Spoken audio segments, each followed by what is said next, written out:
네, 여러분 안녕하세요. 다담지기 황수경입니다. 반갑습니다.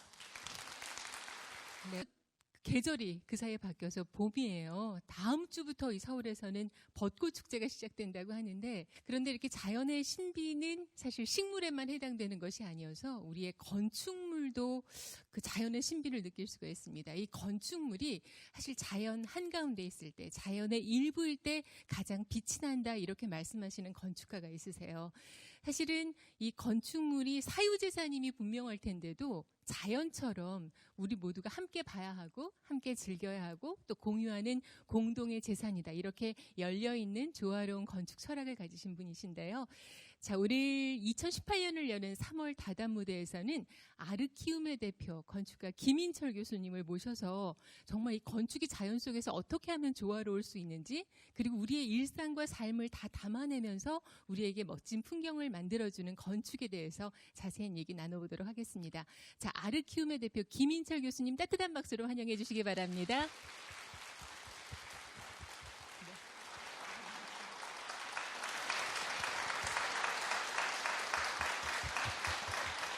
네, 어서오세요, 교수님.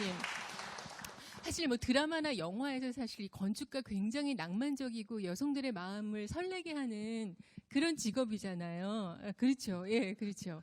그래서 사실 별로 멋을 안 내신 것 같으시지만 굉장히 스타일리시하세요.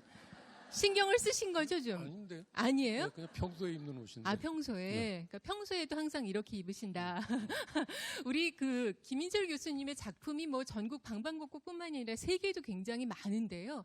가까이에 있습니다. 우리 너무나 잘 아는 그 교보 빌딩 사거리에 보면은 교보 빌딩과 대각선에 있죠.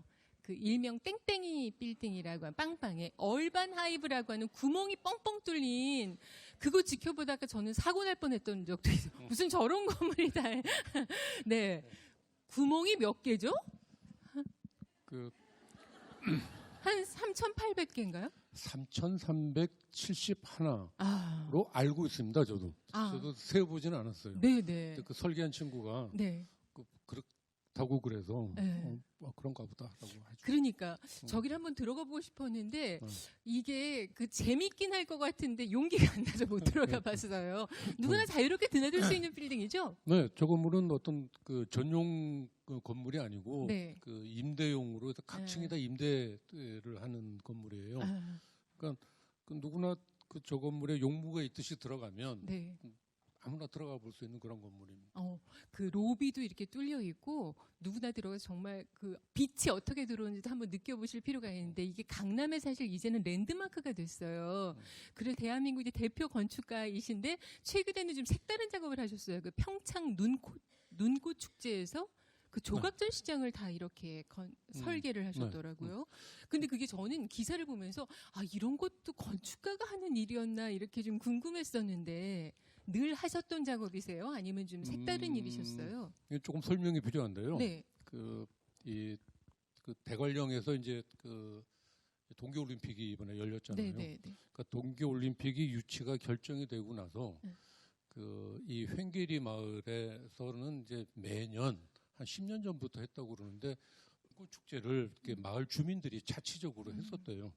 근데 이제 올림픽이 유치가 되니까 그 평창군에서 특히 이번에 그 이 개폐식을 한 그 이 메인 스타디움이 바로 옆에 있어요. 아. 그 옆에 이쪽 오른쪽 그 끝에 있는데 뭐 세계적인 그 행사가 되니까 뭔가 좀 제대로 해야 되겠다라는 생각에서 아마 그 건축가를 그 수배를 하다가 제가 간택이 된 거죠.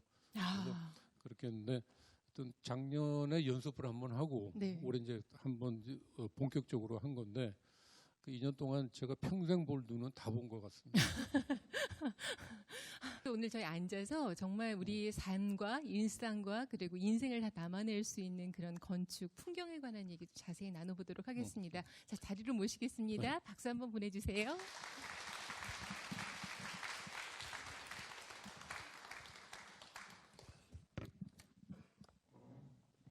이 한국 전통 건축을 바탕으로 해서 새로운 공간을 창조하는 그런 작업을 하시니까 사실 할 얘기들이 굉장히 많은데, 건축물에도 사실 이야기가 굉장히 많이 담겨 있잖아요. 네. 그래서 그 이야기에 관한 얘기, 특히 풍경에 관한 얘기, 네. 우선은 너무나 그 기본이 되는 땅에 관한 얘기를 하려고요. 그러니까 건축하실 때 풍토를 굉장히 중시하신다는 얘기를 들었어요. 네. 예.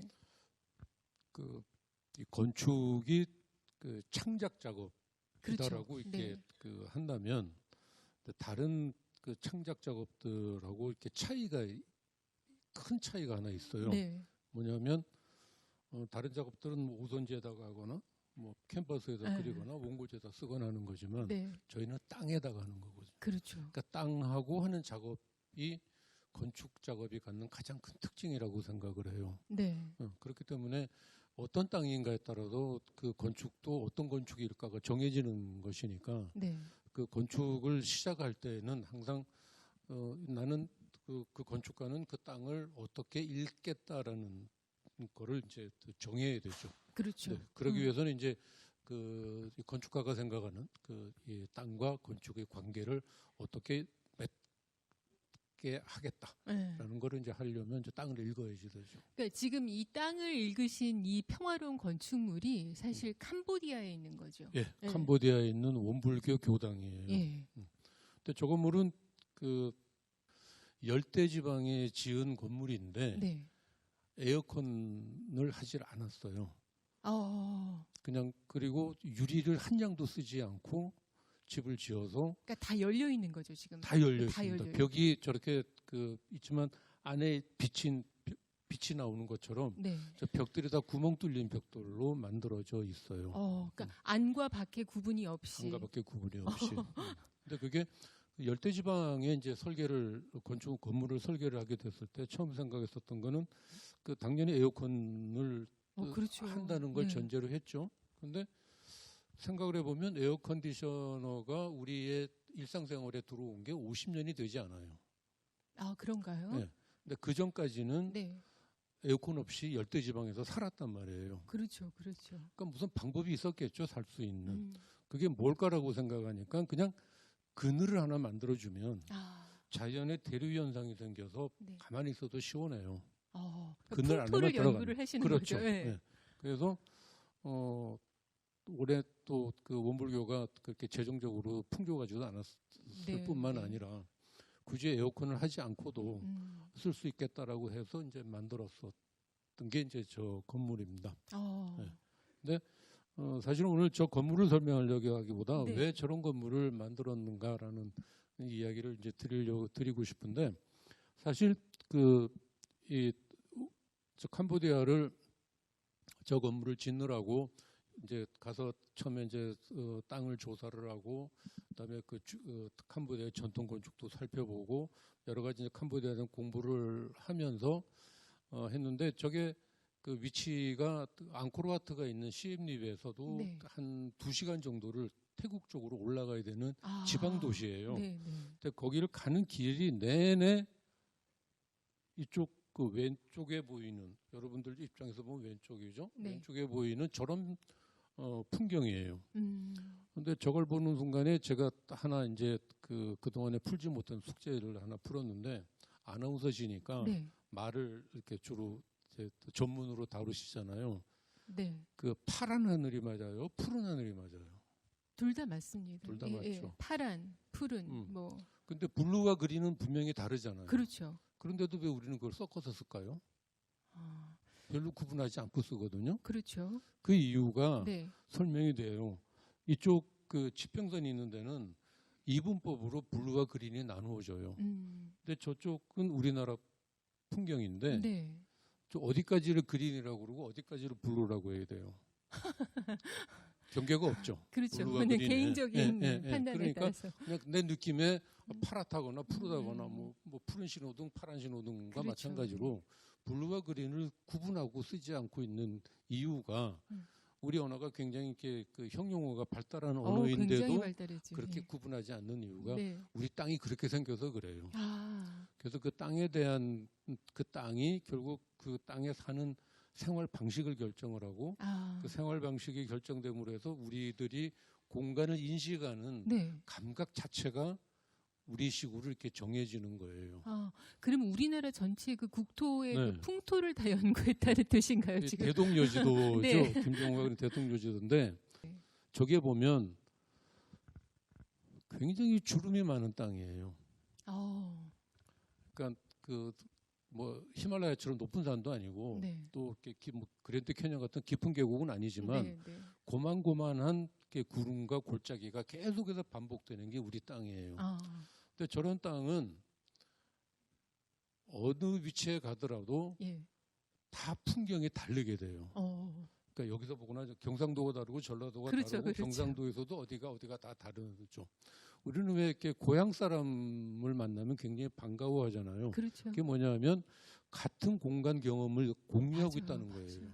그렇기 때문에 너랑 나랑 같은 생각을 할 거야라는 암암리에 이제 그런 묵계가 되는 거거든요. 네. 근데 그렇게 해서 그게 되는 거고 또 우리는 어떤 거리나 방향을 이야기를 할 때 몇 킬로미터라든가 동동북이라든가 로 말을 하지 않아요. 네. 저 넘어 저기 돌아서 가면 뭐 네. 이렇게들 설명 지형 지물로 이야기를 해요. 그게 우리가 공간 인식하는 하나의 방법이죠. 우리가 뭐 이렇게 이 수치에 약해서가 아니고 네. 우리는 굳이 그렇게 뭐 딱딱한 이야기를 하지 않아도 그냥 뭐 조금 가면 돼요. 다 짐작해요. 그 짐작으로 네, 네. 이야기할 수 있는 게 네. 우리 자연이 우리에게 만들어준 우리의 품성, 네. DNA 같은 게 되어져 있어요. 그게 지금 이 풍경도 굉장히 좋아요. 네, 부석사입니다. 그 최순우 선생의 수필 중에 부석사 무량수전 배을림 기둥의 기대서서라는 유명한 수필이 있죠. 근데 그때 최순우 선생이 감동했었던 거는 그 배울림 기둥의 뭐 이렇게 뭐 디자인의 비례가 아니라 네. 저기서도 내려다보는 그 주변의 풍광 때문이었을 거예요. 네. 그래서 우리 건축가들은 저 부석사를 세계에서 가장 넓은 정원을 가진 건축이라고 부릅니다. 근데 저렇게 할 수 멋있다. 있었던 네. 거는 이제 그런 거죠. 근데 아까 이 캄보디아의 평원 같은 경우에는 네. 1년 내내 풍경이 똑같아요. 아, 우리는 더군다나 사계절이 있잖아요. 그렇죠. 그러니까 계속해서 변하는 풍경 속에 우리는 일상을 보내고 있는 거예요. 그게 우리가 생각하는 앞으로 이제 제가 말씀드릴 우리 건축의 하나의 굉장한 특징으로 나타나고 있다고 봐요. 네. 그래서 그 교수님께서 항상 역점을 두시는 것이 이 풍경을 그대로 다 담아낼 수 있는 그런 건축을 위해서 좀 고민을 많이 하시는 거잖아요. 네. 풍경을 담아내는 게 아니라 풍경으로 들어가는. 네. 풍경의 일부가 되는. 일부가 되는. 그러니까 그 자연의 점을 하나 찍는 것 같다. 그렇게